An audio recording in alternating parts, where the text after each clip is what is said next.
Hello and welcome to Inspired Caregiver. My name is Michelle. I created this podcast because I was the primary family caregiver for both of my grandmothers for a collective 7 years, which meant I handled everything from car keys to managing their households, dealing with all this stuff, and then ultimately end-of-life care. And I've worked in senior living as a result of that experience for over 7 years. So this podcast is designed to share with you insights, tips, tricks, and inspiration through those experiences, and I hope you enjoy it. Thank you for joining me on this episode of Inspired Caregiver.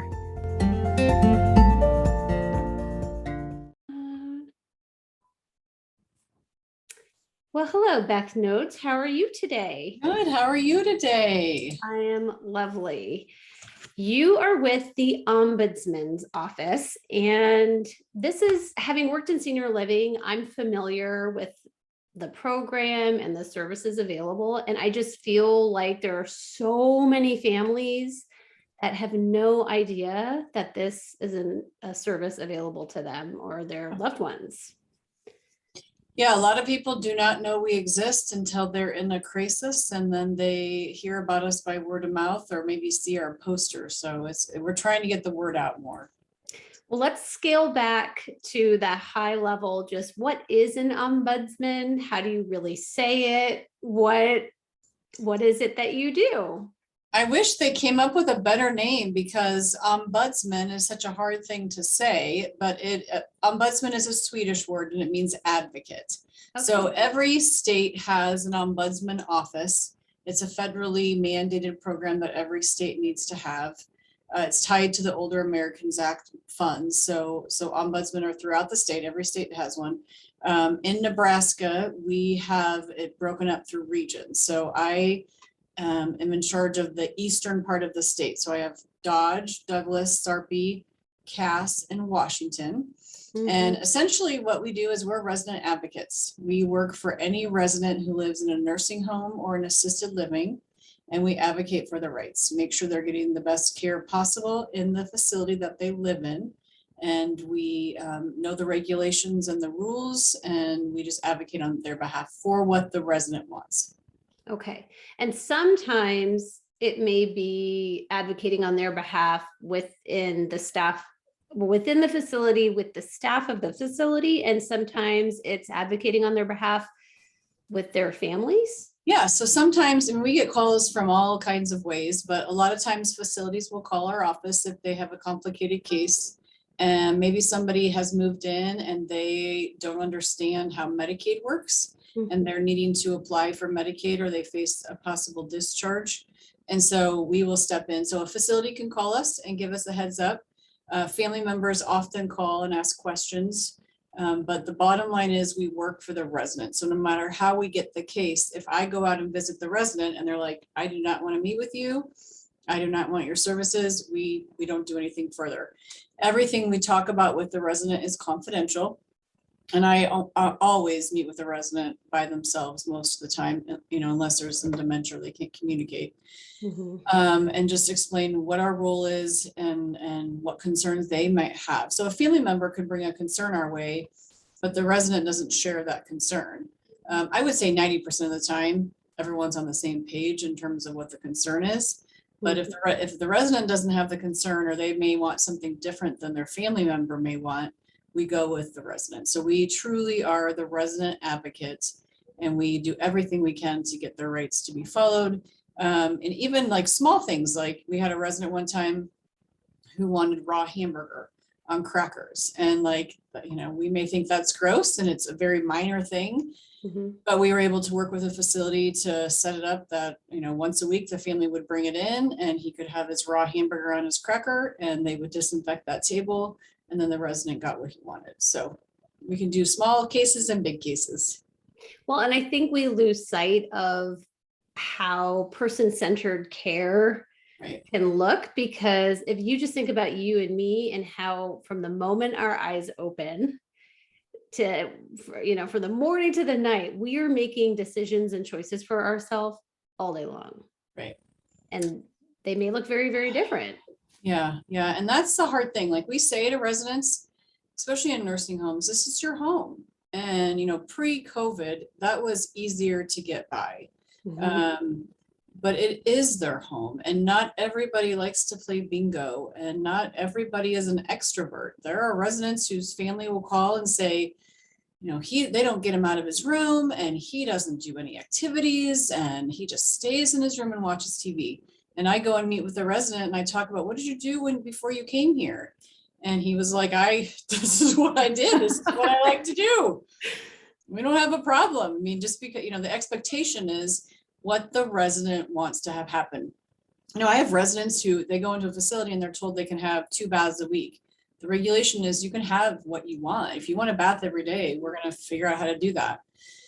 And so it's not a cookie cutter kind of thing. Just because you move into a facility does not mean you are giving up your rights as a human being. And so it is our job to advocate for that. So if you have a situation where a family member is feeling really frustrated, my audience are family care providers, caregivers. Mhm. What would be another example where a family member would maybe reach out to you? Yeah, that happens a lot. I get a lot of family calls, and we, so there's in the eastern part of the state. So we have the counties I talked about.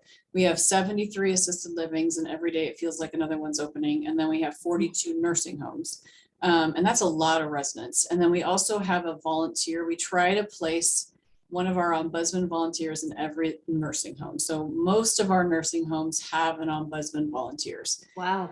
They interact with the residents though. So the families, they can talk to the volunteer, but they may not even know that they're in the building because we are directed towards the residents. So my staff and I get a lot of phone calls during the week from family members, and they will call on issues from discharges, maybe going into the facility from the hospital for rehab and not safe to go home. And the assumption is if you get that Medicare discharge, that a lot of families think that means we have to take mom or dad or whoever home, and we're not equipped to handle that. But a Medicare discharge is very different than a discharge from a facility. Okay. So we do a lot of calls about that. Medicaid questions, we take a lot of Medicaid question, payment options, calls about those things. And then we have the care issues, and that can go anywhere from, bed sores to bathing, long call lights. I have a case right now where a resident has not been bathed for over a year. And the facility keeps saying, we have to do bed baths because we can't fit him into our shower room. Well, you accepted him, so we're gonna have to figure this out. Right. We will go out and do, I will go and look in the shower room if the resident's okay with it, and do what we can do to make sure these things happen. So a lot of times when we get the initial call, it's more than just that one concern. Usually there's a lot of concerns, and when there is more than one concern, we usually call a care plan meeting where we will attend with the family and the resident, get the management team around the table. I would say 75% of the time, communication tends to be the problem, where the facility is, justifiably very busy. And the family is thinking things should be a certain way, and the communication just hasn't happened. Or the family member has communicated with the floor staff, and bless their hearts, they're running a mile a minute. And so you might tell somebody, like I had a case last week where the family member said, well, I told the driver that he had that next appointment. Well, the driver is not the right person, and the family member doesn't know that. Right. And so just making sure that everyone is on the same page. Those care plans, and we can talk about that in depth, but the care plan should happen every quarter or upon change of condition. That's the regulation.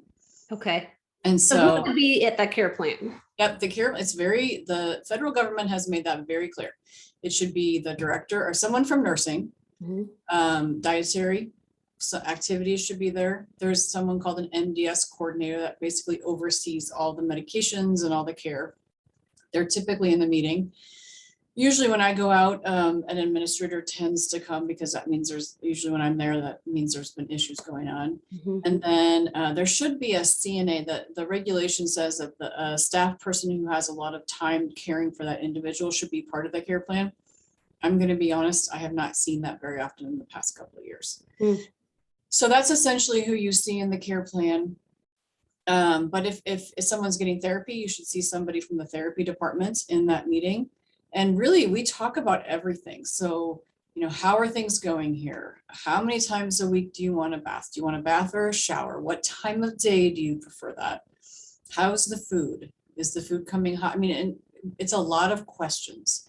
I had a case last week where the resident's food was cold, and it wasn't because they were bringing it cold. It was that he had to wait for his blood to be tested for diabetes, blood sugars to be tested. And so he was waiting, nursing wasn't coming. So by the time that all happened, his food's cold. Right. And so it's just making sure that everybody is on the same page. What are the medications? Residents have a right to know what the medications are that they're getting, what time of day it's coming, and what they're for. They have a right to know that. And so the care plan is, we talk about all that stuff. What kind of activities do you like to do? Who's going to do the laundry? Is everything labeled? Are things that you've brought into the facility, are they inventoried? And at every care plan, it's required that we talk about discharge planning. And that's really, I mean, even if somebody is going to be in the nursing home for the long term, we should always be looking at, is this the least restrictive placement? Is this the best option? A lot of people don't know that there's assisted living Medicaid waiver where you can be nursing home level of care. And if you qualify, you can have an independent apartment in assisted living, and Medicaid waiver will still help pay for that. Wow. And so part of my job is just because you're in a nursing home doesn't mean that you need to be in a nursing home for the rest of your life. But if you do, let's make it the best we can possibly. What kind of things do you like to do? What kind of food do you like? Those are all things that we ask.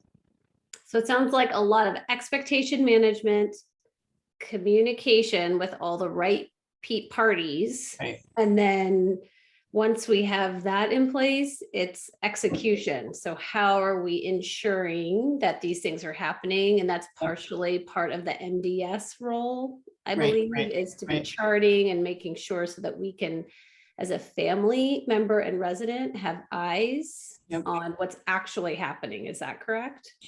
Yeah, and because a lot of times we'll hear the resident, a family member will say, they're not getting them up out of bed. I have a case right now where this gentleman doesn't get out of bed. He hasn't been out of bed for 2 years.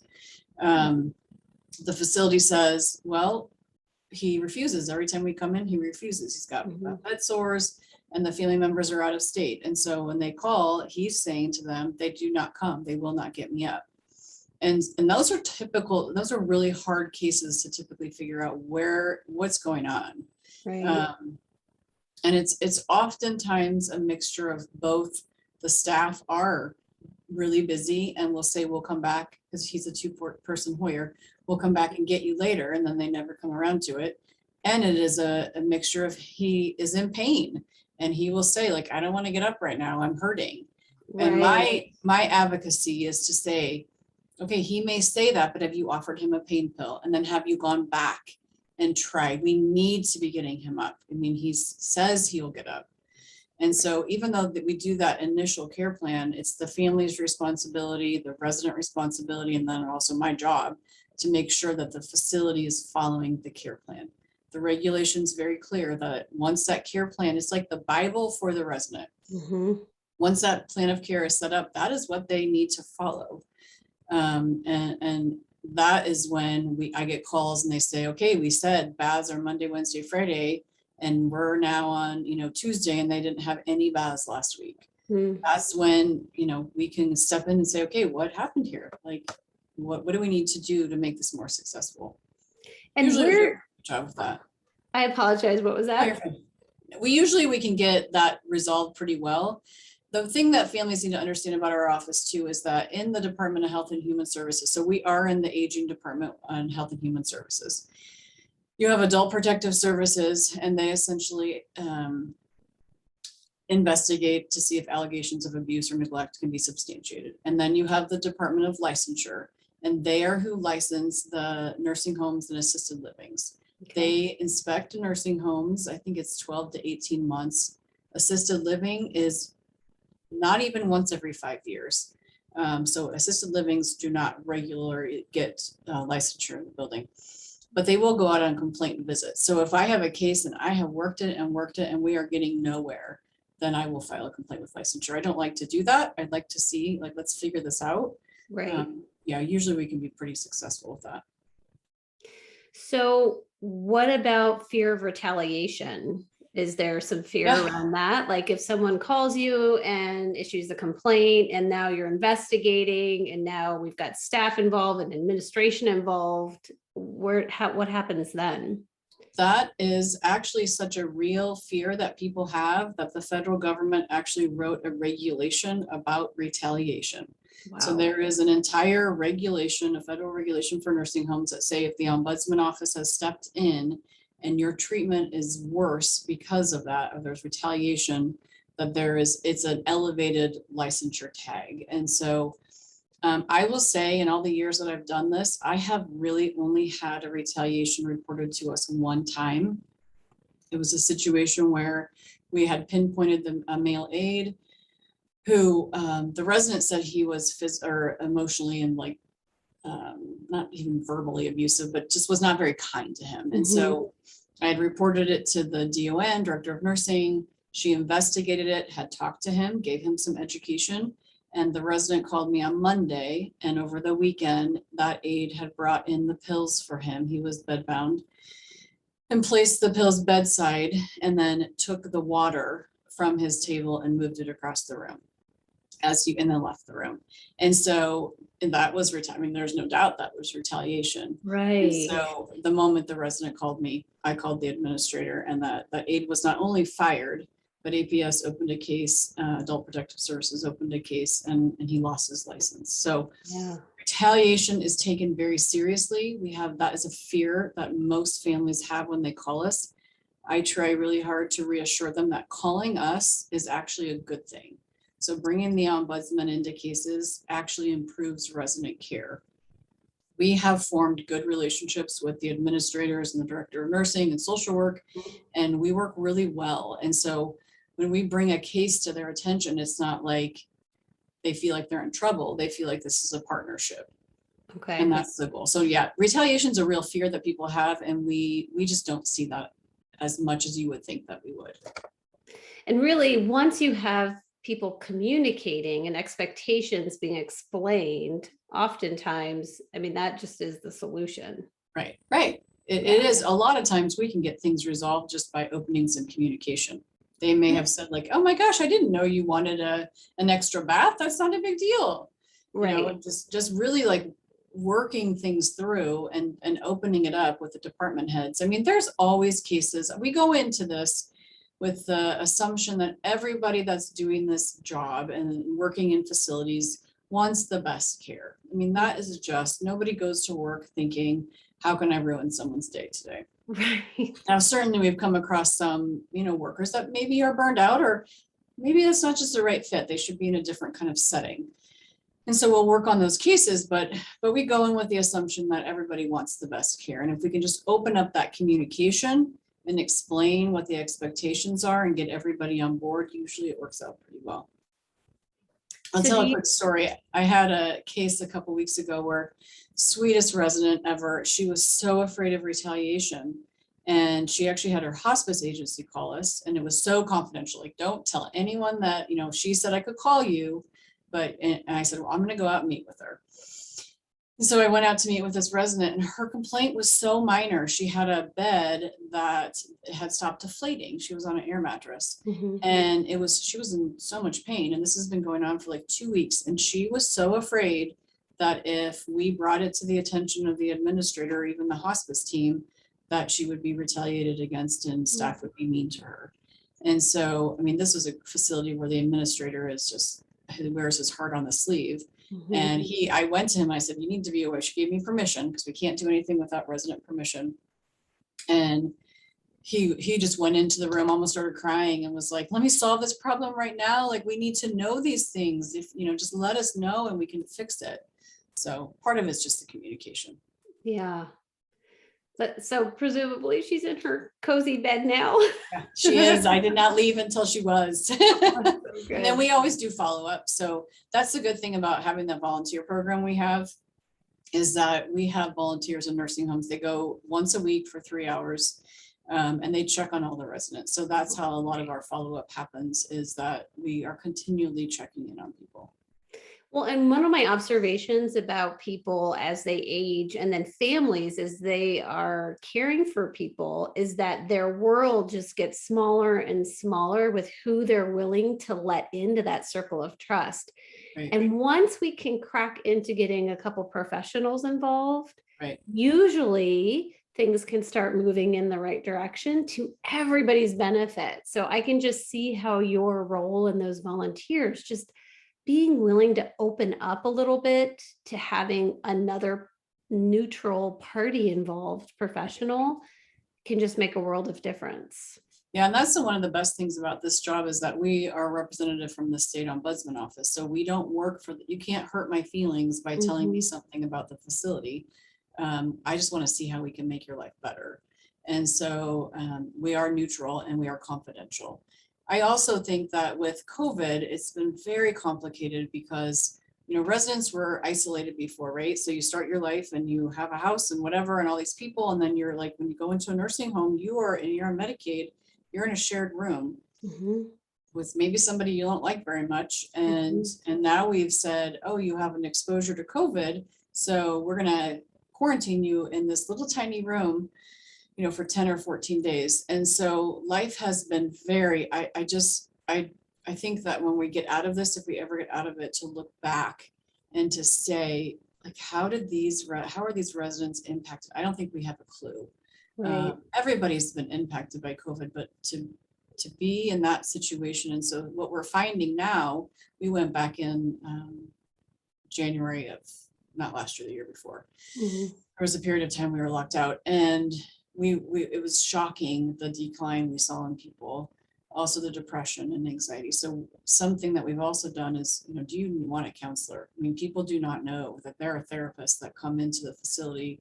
If you're on Medicaid, it's covered. Medicare usually pays for it.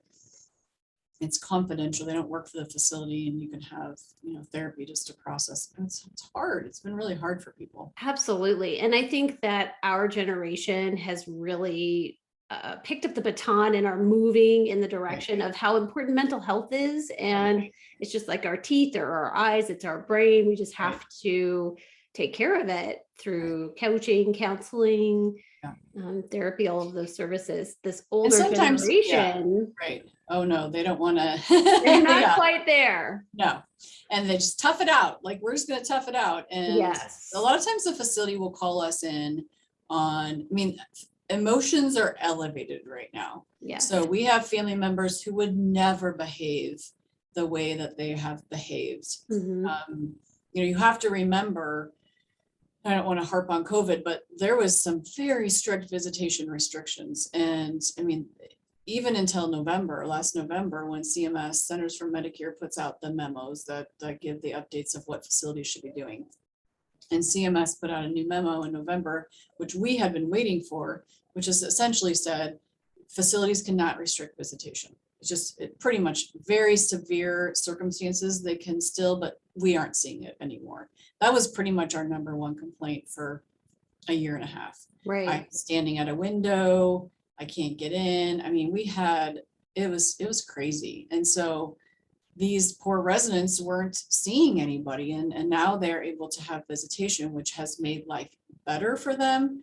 But what they've been through, I don't think we've even tapped on. So facilities will call us on some of those cases where family members have just had it, and maybe they've made poor decisions when they're in the facility. We have had a lot of increase in family members raging on staff. Wow. Throwing things at staff, acting inappropriately. And so we'll have to come in and put everybody around the table and have a conversation like, this is the expectation. I mean, facilities can be in and bar families, and I will do everything in my power to make sure that doesn't happen if I can. Well, and so to your point, the ombudsman, it can be in favor of also helping the staff. I don't want to paint a picture that this is a case of the resident against the staff of the facility or the family against the staff of the facility. We had a really good example a couple weeks ago, maybe it's been a couple months. and I'm struggling to remember what that example was, but we had a really good example of a situation where you were brought in to help explain to the resident about what the I think I remember. capacity Yeah. That was a while ago. Yeah, that was a tough one.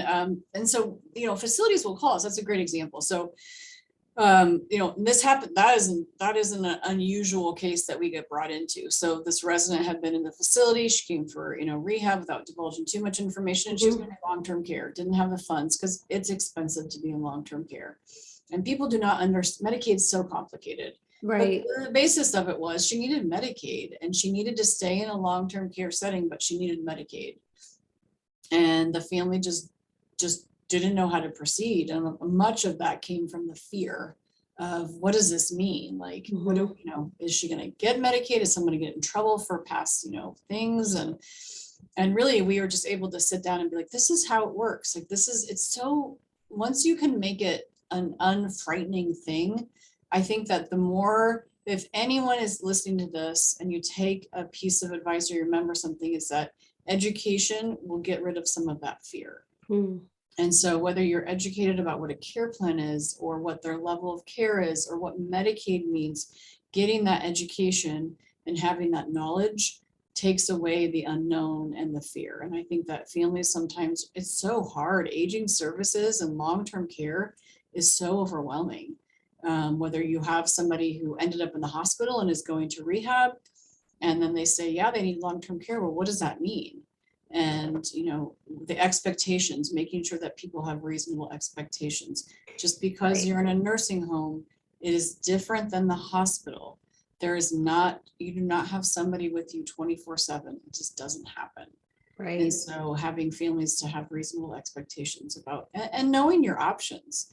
I mean, I'm a huge fan if somebody can stay out of a facility and successfully stay at home. I mean, if we can figure out a way to do that, and that's what they want, and it's safe, I'm certainly going to help with that.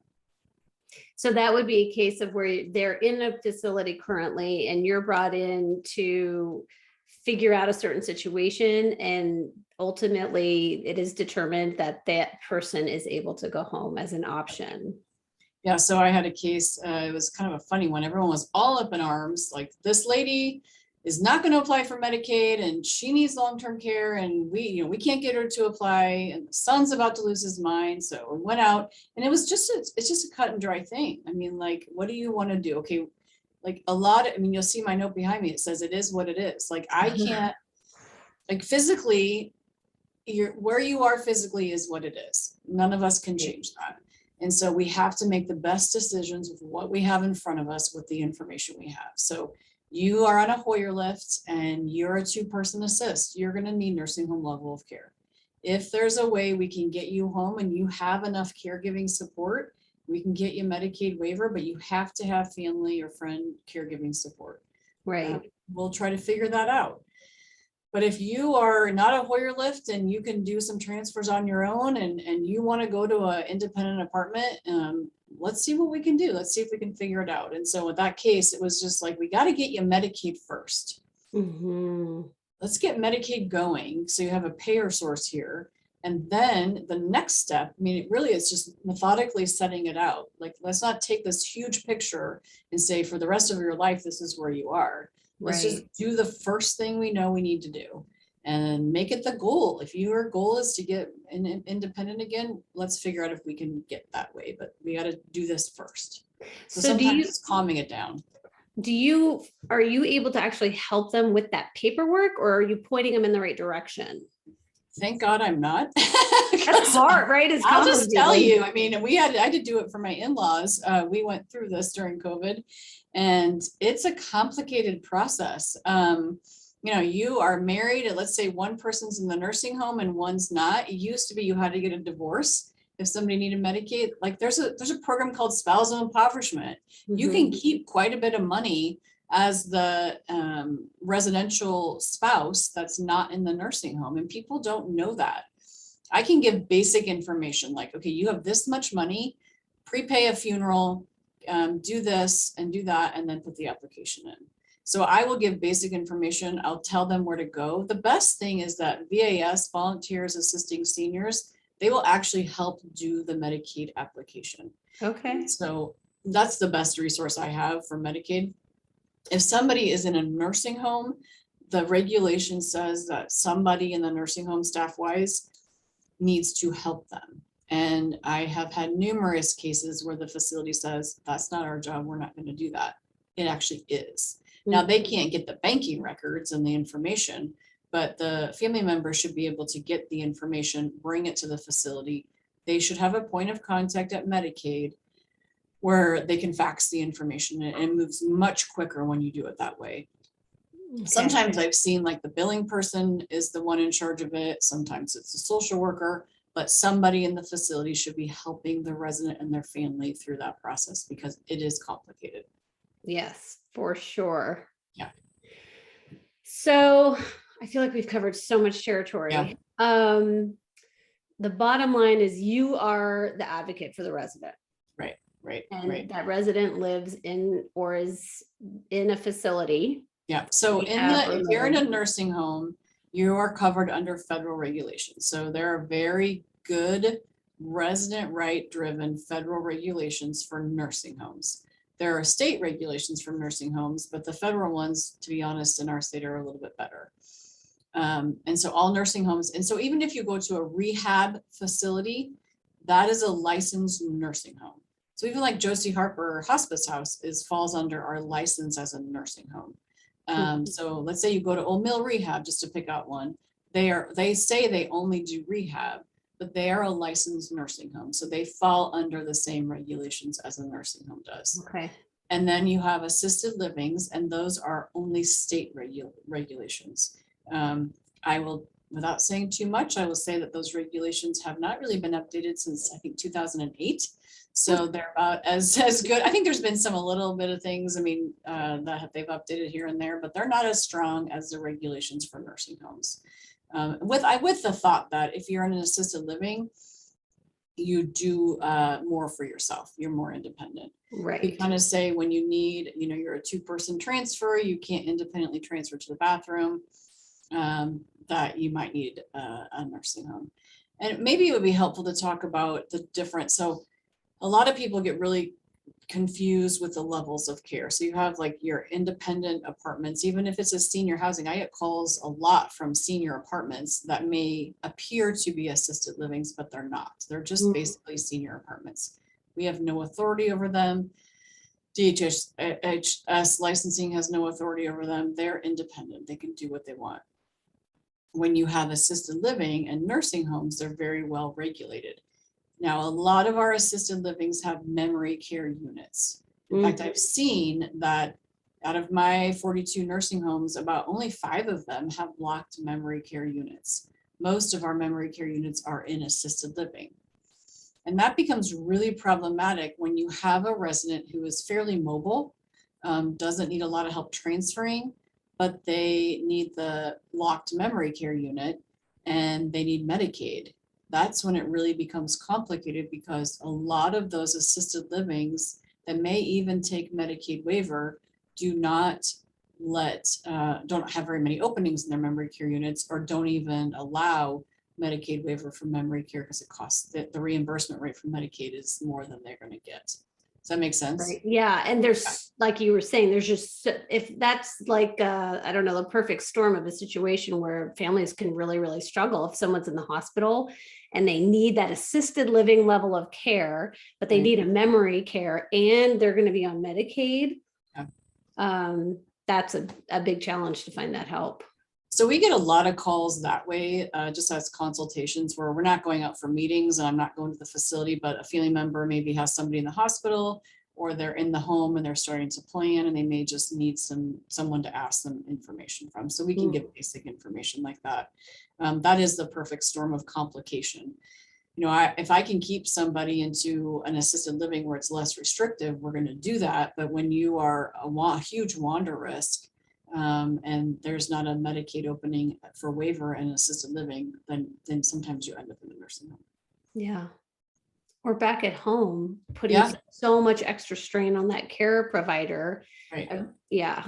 And then skilled level of care is obviously that highest level of care. And it's, to demystify it a little bit, all of these levels of care, some of these buildings are gorgeous. Right. I mean, they're just not like they used to be. Right. But that highest level of care, it's just needing that extra assistance on multiple activities of daily living. Right. Those ADLs you'll hear about. So in assisted living, I get a little worried when we have assisted livings that are using Hoyer lifts on residents. That makes me there's no regulation that says you can't. You can't do complex nursing care in assisted living. Mm-hmm. But, we get complaints from those facilities that take Hoyer lifts in assisted living. We get a lot of complaints from families and residents that they've had to wait a long time for care. And we just have to factually say it's because they're not in a nursing home. And I think some family members have this aversion to a nursing home, when the reality is, if you're that high level of care, you're probably, first of all, paying just as much as you would as you would in a nursing home, and you're going to get better care in the nursing home, and you're more regulated in terms of what the federal government says must be done for you. And so, we sometimes talk to families through that and say, like, hey, it's not a bad thing to have to go to a nursing home if that's what they need. They're going to get more care. And I think a lot of it, there's just a lot of fear and maybe guilt about, I've kept them home as long as I can, which is the goal. But we see a lot of caregiver burnout when you keep somebody longer at the home. The good thing about our area is we have a lot of good day programs. There's 1 million in-home providers that do in-home care, but it costs a lot of money. And so that can be problematic for people. And once you're adding all of that up, you're getting pretty close to potentially what nursing home care. And actually, I'm working with someone on a layout of what is the actual cost of staying home. Yeah. Because it's not just financial, there's psychosocial costs and the caregiver burnout costs. So I think this is really helpful. Yeah. And the thing that I think people get confused, we get a lot of calls from you came to a nursing home from rehab and you got that notice of discharge. And it's just, I've even had a case a little bit ago that the resident probably shouldn't have been sent home. But the family was under the understanding that, oh my gosh, Medicare is going to stop paying for the room and board. And they told us they need a $10,000 check or they're not going to keep them. Well, that's just not really how it works. A facility can say whatever they want to say, but that's not the regulation. They have to pay. And if they can't pay, then they apply for Medicaid. And so I think a lot of families, some families unfortunately take a resident home when they are not even remotely capable of caring for them, only because they felt the pressure to either come up with a huge sum of cash or, they couldn't stay there, and that's just not the case. And so I worry how many cases we miss where they weren't given the accurate information and they took somebody home because they misunderstood. Well, and this next thing I'm about to say is opening a big can of worms that I want to put the lid back on quickly, but sometimes with Medicare, there are recommendations that someone does continue to stay in the rehab facility for additional rehab. The recommendation is they're not back to their baseline. There can be more progress and they're not ready to go home, but Medicare is saying we're done paying for them to have rehab. So yeah, some of those plans, their entire goal is to get you out of there as fast as they possibly can. And so that's very problematic because, they do rush you out of rehab faster than you need to be most of the time. And a lot of people are motivated to go. But if let's say you had a stroke, and strokes take a long time to recover from, you are never going to be back to baseline by the time Medicare says, you have to go. It's just not going to happen. But setting the social worker and the nursing home, whether it's rehab or not, sets up those in-home care. Now, people I think misunderstand that somebody's going to be at their house every day, 6 hours a day. And that's just, you're lucky if somebody comes day 3 of you being home. Right. Yeah. Yeah. So Everything we takes give in. time. Yeah, Get- yeah.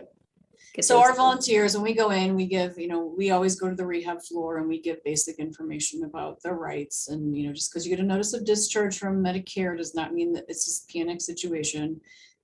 Some facilities will present you with a bill that looks very overwhelming.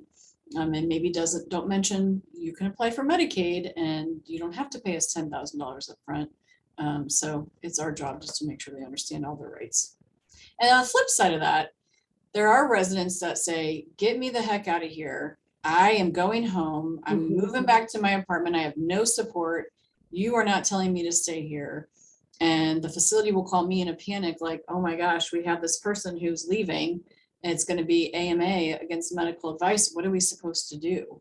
Right. And so if I can get out there quick enough, we will have a meeting, and it's my job. I mean, just because I'm a resident advocate does not mean residents always enjoy what I say. Right. But it's my job to make sure that they understand with rights becomes responsibility. So if you leave a facility, AMA against medical advice, you are not eligible for in-home services, including care management and Meals on Wheels and all that kind of stuff. And I don't think people understand that. And the facility is required to call Adult Protective Services.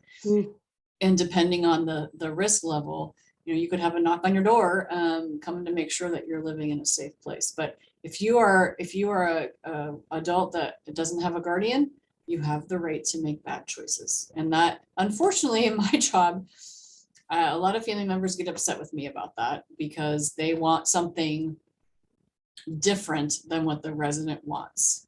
And as long as it's not unsafe, I have to go with what the resident wants. And if somebody is a adult that has capacity to make decisions, I don't want to get too far into this, but having a power of attorney does not mean you've given up your authority. If you have a guardian, a judge has appointed a guardian, that guardian makes all the decisions for you.